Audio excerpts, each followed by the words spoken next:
I'm Mwesige Joram from Action for Liberty and Economic Development. And here, I'm going to chat with Professor Lingle from United States of America. We're going to be chatting about free market institutions or free market ideas. And at this time, allow me to introduce to you Professor Lingle, who will be talking about you on principles of free market idea. Please, Professor, introduce yourself to. Well, I think we should talk about free people. Free people. Start with free people, because free markets are the outcome when you have free people. Okay. And many people have an allergy to the idea of markets. So I think if you want to convince people of the value of a free market, you have to start with free people. So I think in all of your discussions, you should start with that. Say, okay, our focus is on free people. And a consequence of people being free is that they will interact with one another, yes, in a voluntary way to make each other better off.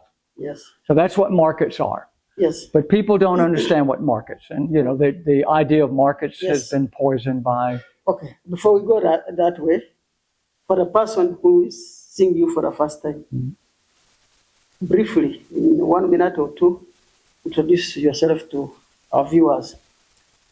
Well, you know, I have to say I am an American because I was born there, but yes, I'm just a human being. Labels are deceiving, or they're the basis of arguments. I would say that I'm a person who travels extensively to promote the idea of free people. I have been an academic economist for over 50 years. I've lived in many, many countries. I've traveled to more than 100 countries to talk about the importance of making people free. And I'm happy to be back here in Uganda. I was here 2 years ago at a similar liberty camp to talk about free people, not free markets. We talked about free people, and free people lead to free markets. Yeah. Yes. You said you've been in Uganda for the second time. I'm sure you've been, and as a person, I know you've been traversing the world. Mm-hmm. You've moved, I think, more than 100 countries across the globe. What inspired you to move, or what inspired you to come to Uganda? What inspired you to move around the world?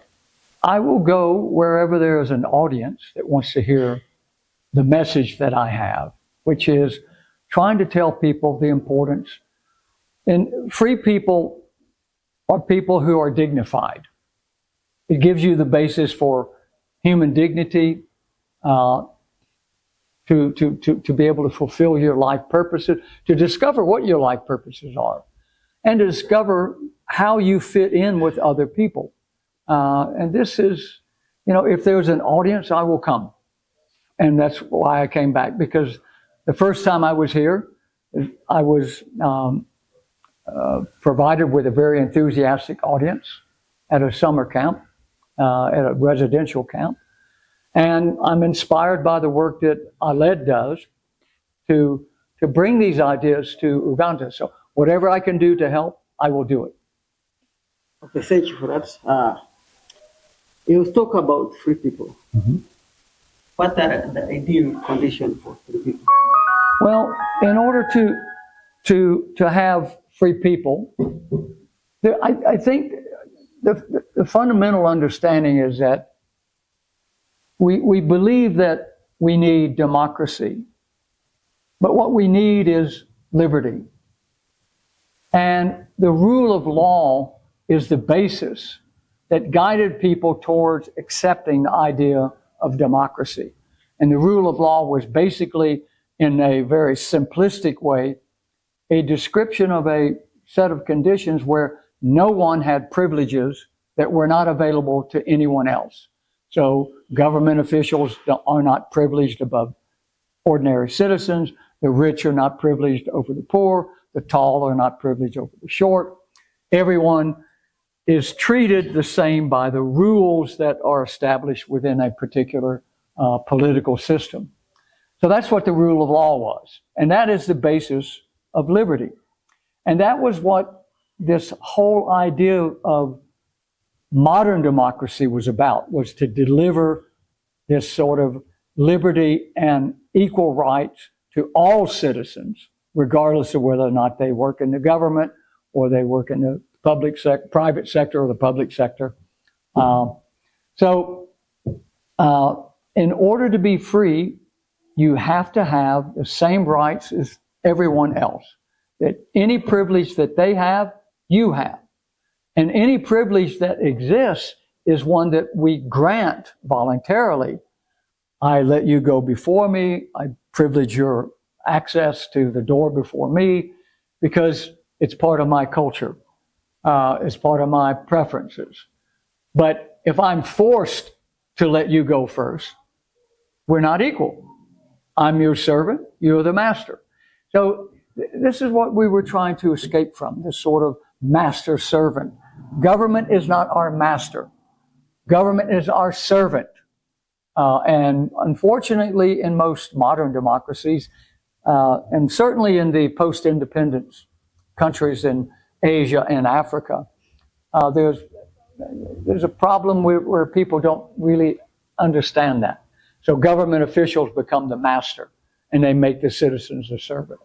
And of course, this is true in many other countries where the system of taxation creates this master-servant relationship where the master is the government, which demands first claim to your income. So you become a servant to the state because the state will get access to your income before your wife, your children, your husband, your friends, your family, whatever. The state will demand a piece of the action before you are able to decide what you want to do with your income. So democracy can choose to vote away your rights. Democracy as a system can take away your freedom. Yeah. Is democracy the most ideal political system that... Well, of course, you know, Yes. Winston Churchill said democracy is the worst political system except for all the others. So it's an invention of mankind. Yes. Like So it's yes. imperfect. Now, but what we have to understand is that democracy is a means, Yes. not an end. Yes. And it was a means to deliver individual rights and human liberty. And if it doesn't deliver that, then it fails us. One of the questions that I ask my students is, what is more dangerous, unlimited democracy or unlimited markets? And of course, my answer is the most dangerous thing in our lives is unlimited democracy, because it's as though two wolves and a sheep deciding for lunch. It's just a voting rule. So if the majority is able to decide anything they want, including taking away your rights, then democracy fails us. So what is the best system? Democracy has its own flaws. I said it's the worst system except for all the others. It's the worst system except for all the others. We don't have a better system. Now, the problem is it has flaws, as I tried to explain in the beginning of my discussion. It's a human invention, and it's going to be imperfect. It's only as good as the leaders and the citizens allow it to be. If the citizens do not demand that democracy be limited, and if the leaderships do not understand that they must limit their power, then you're moving back towards autocracy, which is what democracy was an escape from. It was autocracy, kings, emperors, czars, moving towards democracy, which was, people-oriented, individual-oriented. So I think we're in a system, we're in a situation where democracy has been degraded by autocrats, modern dictators, self-important people, presidents for life. I mean, this isn't democracy. There should never be a president for life. In the U.S., we had to pass a constitutional amendment to stop Franklin Delano Roosevelt from being a president for, well, actually, in a way he was, because he died in office, but he wasn't, he couldn't be selected again. So we limit the terms of presidential officers, people holding that rank, to 2 terms, which is 8 years in the United States. Because there is that temptation. If you get what you think is a good leader, you say, oh, we want him forever. I mean, even, my mother was a great supporter of Ronald Reagan. And she wanted him to be president. He was president for 8 years. She wanted more. But you can't give in to that temptation, because as Lord Acton remarked, power tends to corrupt, and absolute power corrupts absolutely. So we have this problem. I mean, when you acquire political power, you tend to be corrupted by it. That is, you ignore the restrictions, you ignore the limitations. Yes, when we look at the political trajectory since 17th century, okay, since the days of monarchs, kings, up to date, is the political system improving? Is it constant? Are people achieving more freedom as the centuries are growing? What is your comment? What do you see? Well, it seems that this freedom comes and goes in cycles.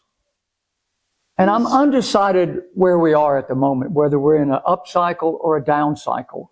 During the 20th century, we had fascism and communism, which destroyed the liberty of human beings. In the 19th, 18th, and 19th century, we had colonialism and imperialism, which destroyed or limited human liberty and rights. So we have these cycles. So once we discover democracy, the application in any particular country or at any point in time really depends on the personalities. It depends on the political leaders. It depends on the citizens, what they demand. And so, at the moment, I'm mixed between, I'm optimistic about what's happening in Latin America because we see a retreat of collectivism. The primary sort of political focus was on left-wing populism or socialism or even communism, depending on the country. And what we've seen is that beginning in Argentina with Javier Milei as president, I think he has given sort of hope to people in other countries in Latin America that they can also escape from the control of the government. The Peronistas in Argentina and their sort of followers and the Kirchneristas have been in control since World War II. Juan Perón was a sort of a populist who centralized government power, political power in the central government, which is a bad thing. The best government with a democracy is a federal system. And the best federal system is where the individual is sovereign. That is, it all focuses on the individual. If we allow a state, whether it's a state like in the United States, Georgia or Florida, to dominate its people, democracy has failed. If the federal government, the central government in Washington, stops the states from releasing people from the grips of political power, democracy has failed us. So democracy is the God that has failed us. Many people, and if you talk to politicians will always talk about democracy and almost never talk about liberty. Now, Javier Milei talks about liberty. He talks about rights. His opponents talk about democracy because it's a way for them to gain political power. One of the things that's happened since in the development of modern democracy is a terrible thing. Now what we have are professional politicians. In the American democracy, when it was developed, it was expected that the people that were active in politics were people from the local community. They were farmers, doctors, businessmen. They would come with their knowledge of everyday life and struggles and use that as a way of guiding the country. And then they would go back to what they did before. Now what we have in almost every country, and I'm sure it's true here in Uganda, professional politicians. They don't do anything else. And they depend on their livelihood by taking funds away, the temptation of raising taxes, regulating in order to acquire more from the people. And it's happened in every country that has a democracy. We should never have professional politicians. You know, the whole idea of modern democracy was the citizen politician that would come in, you know, serve the country, serve the other people, and then go back to whatever it is they did. Most of the people now are lawyers or thieves. Many people in India, people go into politics as a way of having immunity, because if you're a member of parliament, you cannot be brought to trial. So what in the old days, the criminals would hire politicians to protect them. Now the criminals become the politicians, and they're protected by virtue of the rule of law actually protects them. You know, our sort of acceptance that we cannot, you know, pursue them beyond a certain point. So democracy is being used against the people, against citizens, and in favor of professional politicians. Yes, whenever, or if we look out today, everywhere around the globe, we see government overreaching. We see government increasing the taxes, government taking the responsibility of creating livelihood, of establishing business, projects that the welfare programs, which in economies is detrimental to the progress. It acts as a disincentive to any development if you critically observe how the public expenditure does. In your understanding, a person who has been in economics for over a decade, what is your understanding of the true role of government? What are the true roles of government? Well, I've been an economist for 5 decades, but anyway, more than that. But the role of government is to protect human liberty and private property, and to facilitate the interaction of citizens to make their lives better, which is what the market does. When people are free, they engage in voluntary interactions to make their lives better. I go to the supermarket to make myself better off, to solve the problem with hunger. And in doing that, I make the people that work for the supermarket better off because I pay and they're able to pay their employees. So governments should not do what they are presently doing. Almost every government that calls itself a democracy, in fact, probably every government, provides public education. The government should have no role in education. If they have a role, I would say maybe at the primary level, to get people to be able to communicate with each other by reading and writing, and maybe some mathematics. But beyond that, and of course that can be done privately, and it has been done privately. I mean, many people that are homeschooled are able to acquire those basic skills and even more. Government should not be involved with many of they should not be involved in redistribution. One of the tragedies of modern democracy is that most politicians, their way of gaining office is to promise to redistribute from one group to give to another, which makes one group worse off, makes one group better off. The rule of law is opposed to that. Redistribution goes against the rule of law. So income redistribution, wealth redistribution is something that should not be the activity of a democratic government. They should protect human liberty, protect private property, facilitate the interaction of human beings by respecting their rights to be able to do what they need to do to make themselves better off peacefully. So governments keep the peace. They're supposed to.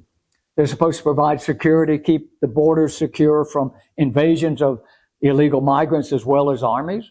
They're supposed to keep our homes safe from invasion and theft. But they've taken on many other activities, and they've tried, and many citizens. I mean, this is one of the things. Citizens should not ask government to do what it should not do. What should the government do? What? What should the government do? I just told you. I told you. Yes. Protect human liberty, protect private property, facilitate human interactions in the market that are voluntary and peaceful. You weren't listening, or I didn't make myself clear. But government should not be involved in redistributing income or wealth. And most of the taxation that we have, and which people try to avoid or evade, much of the taxation is not to provide us with basic things like security, but to provide the means for redistribution. So the resistance to, like in Europe, the marginal tax rates are as high as 60 or 70% at a certain income level. And that's primarily so that the government can redistribute that money to other people in the government, in the country, that are less productive for whatever reason. I mean, they could be unproductive because they're old, like me. They could be unproductive because they are children. They could be unproductive because they are infirmed or crippled or somehow.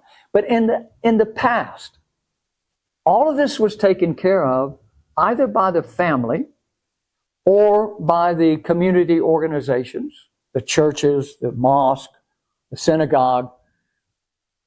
They looked after the weak. The government did not do that. And once the government got involved in redistributing income, the private sector stepped back. So we no longer expect our neighbors to help us because the government's supposed to do it. No, the government's not supposed to do it.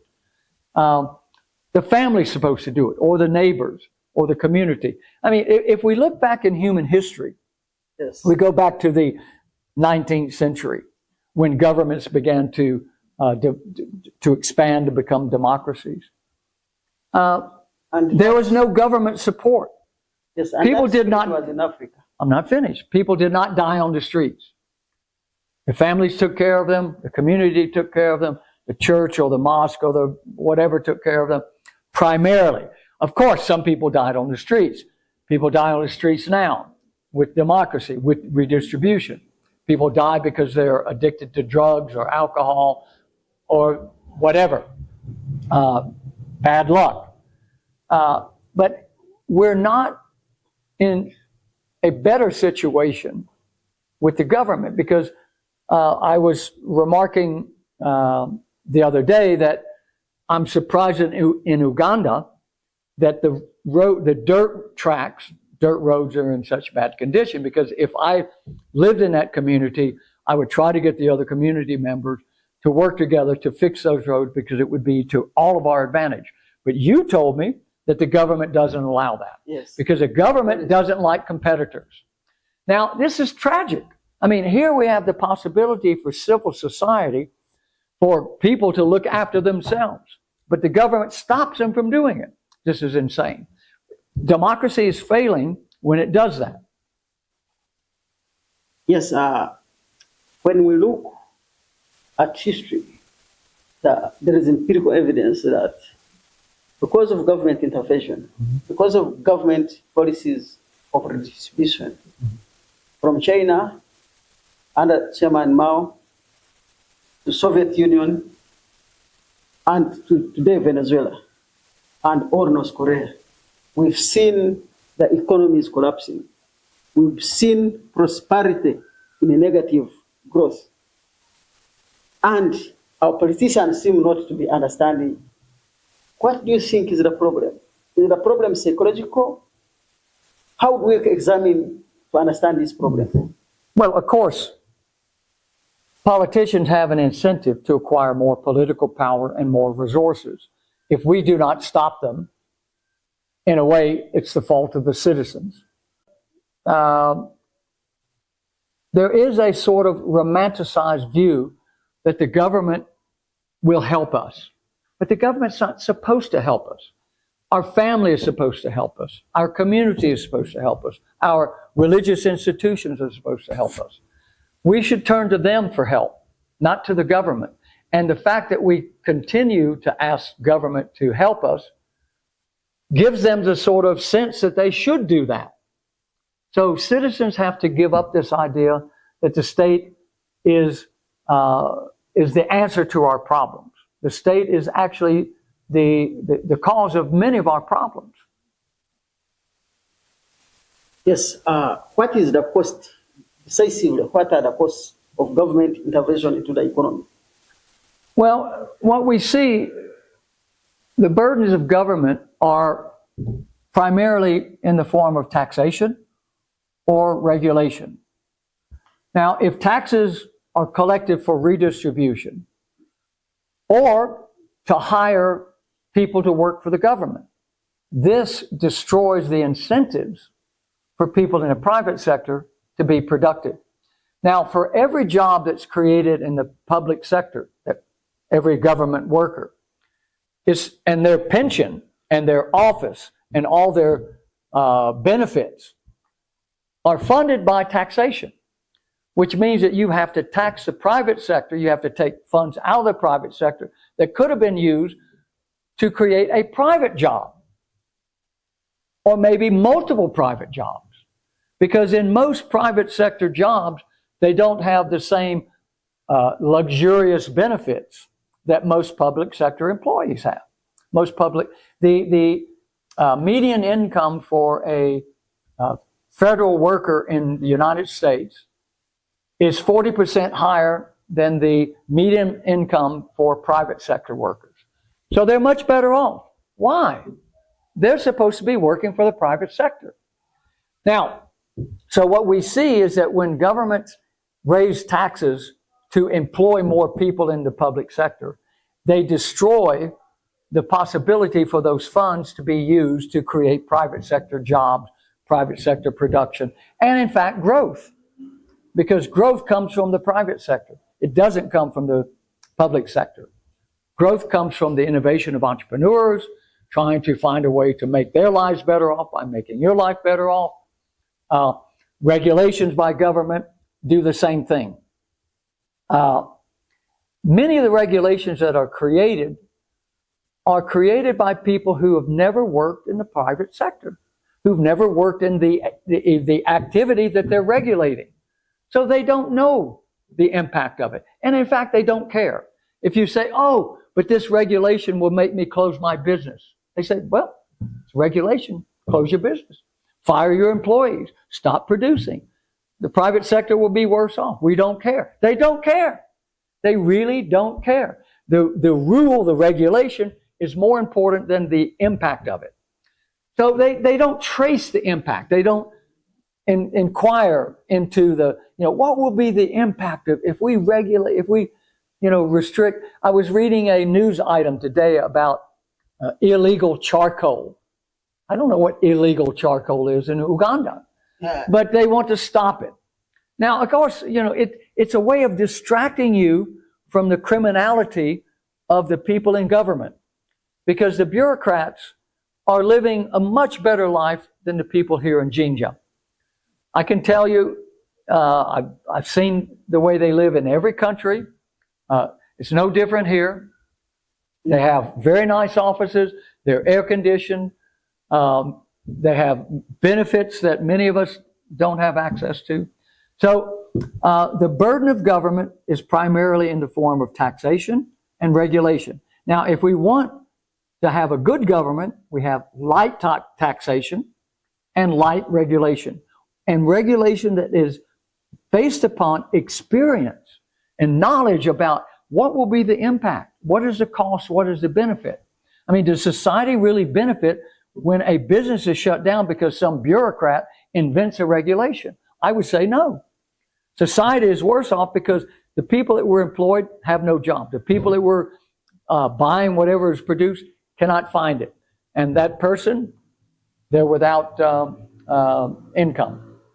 Yes, in our conversation, we can conclude that government does not create jobs, and government public spending on welfare schemes has been part of the challenges.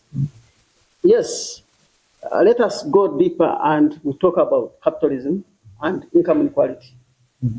So you are saying that government intervention and spending on welfare program, giving others who are poor.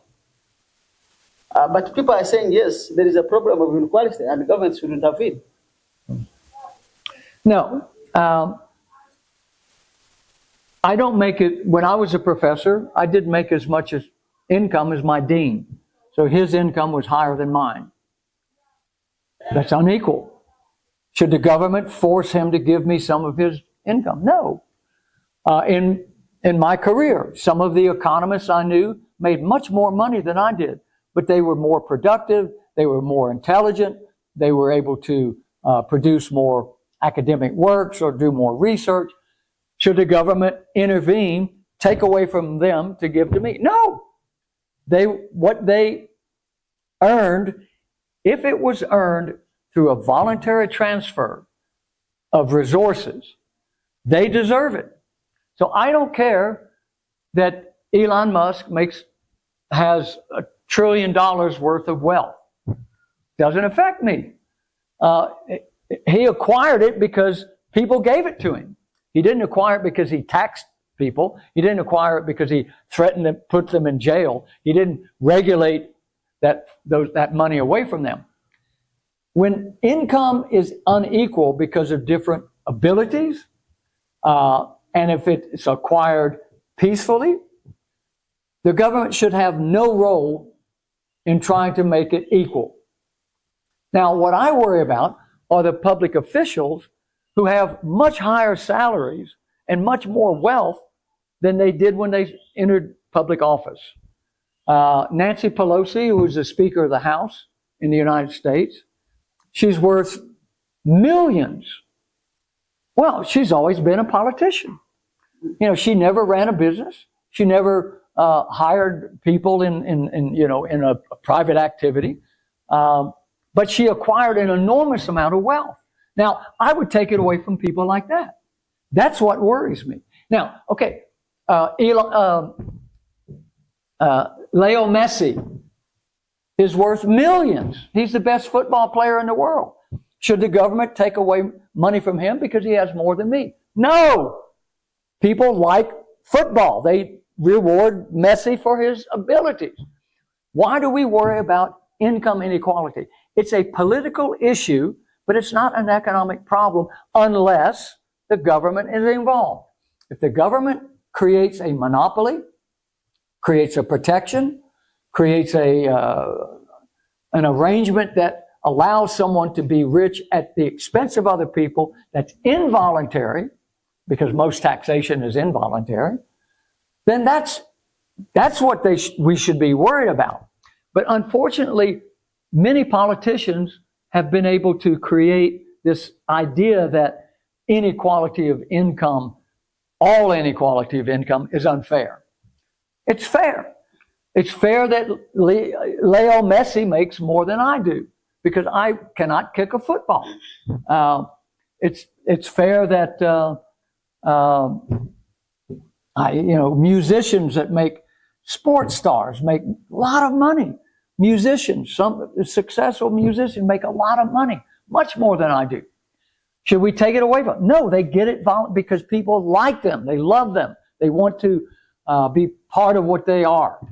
So inequality it's a political issue, but it's not an economic problem unless government creates it and reinforces it.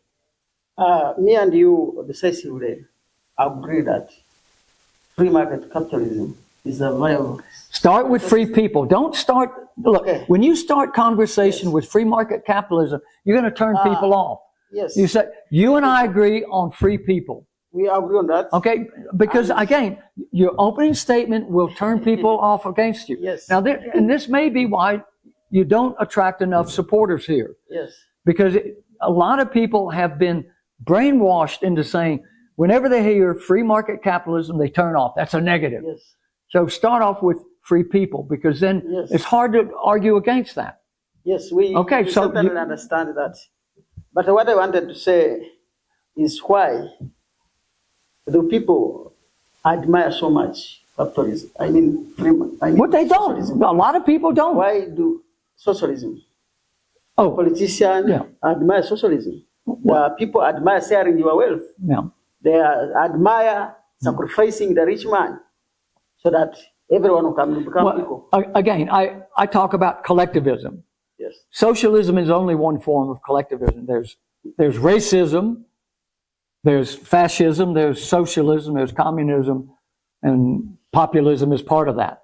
Now, these are all bad systems. Racism is a bad system because you treat everybody the same that's in a group. Socialism is bad because capitalists are bad, proletariat are good. You know what? So you group people. The tendency to put people into groups is at the heart of most of the conflict that we have among human beings.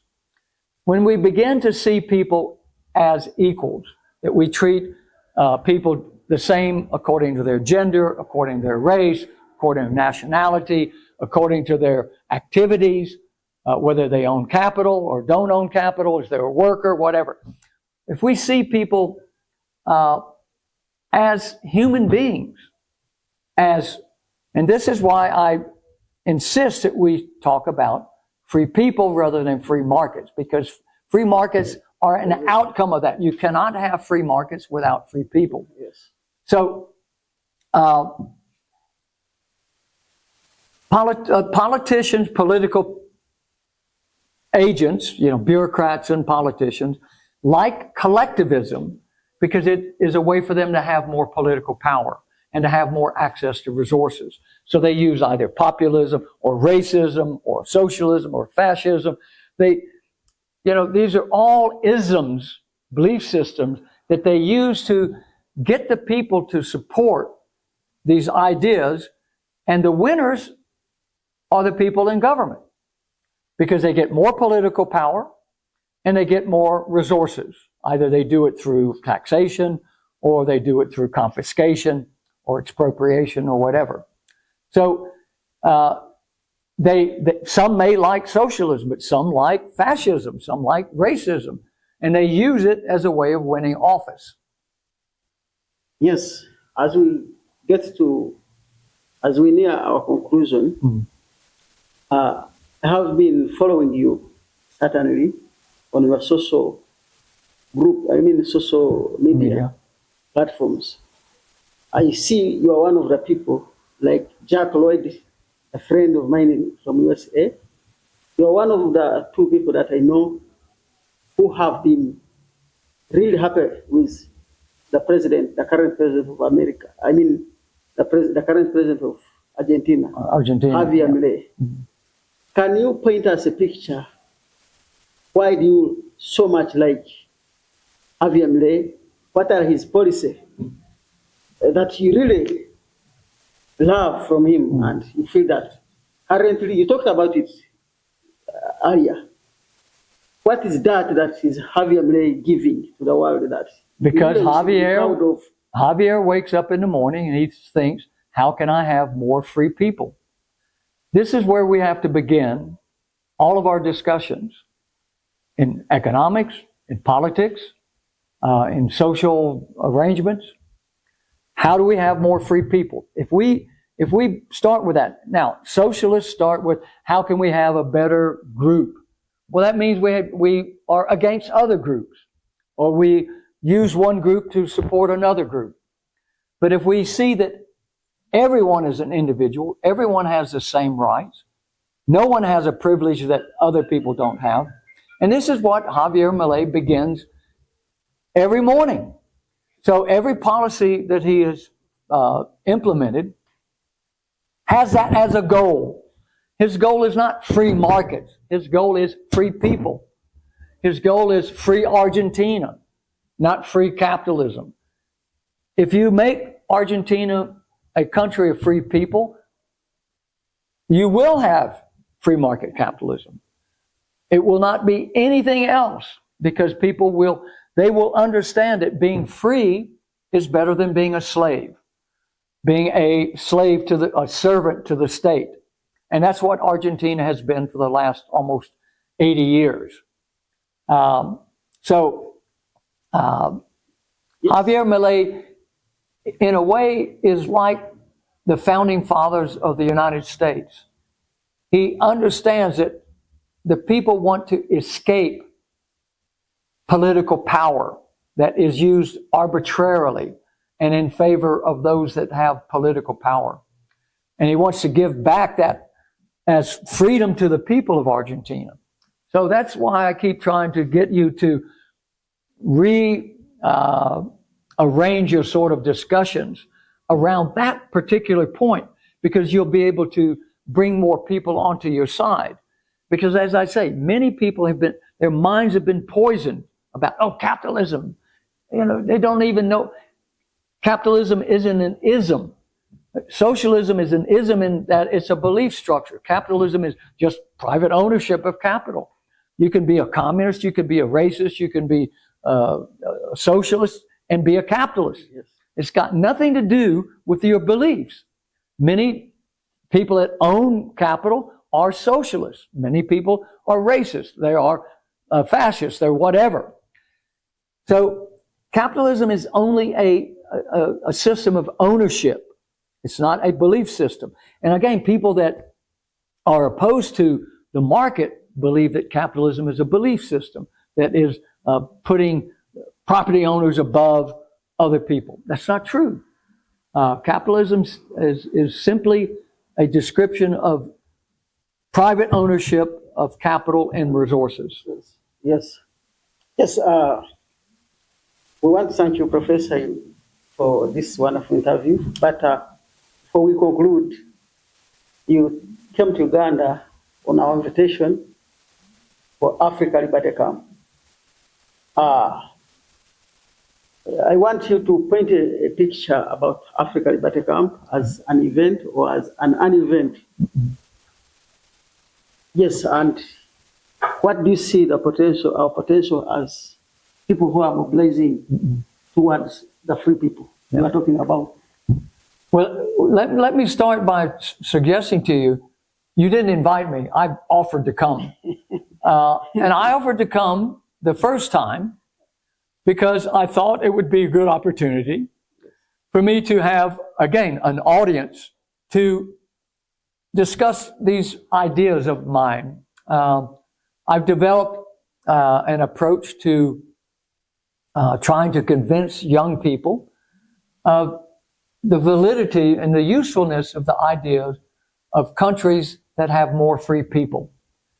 And so I came back because the first time I came, the audience, the participants were very good. They were engaged. They paid attention. They asked good questions.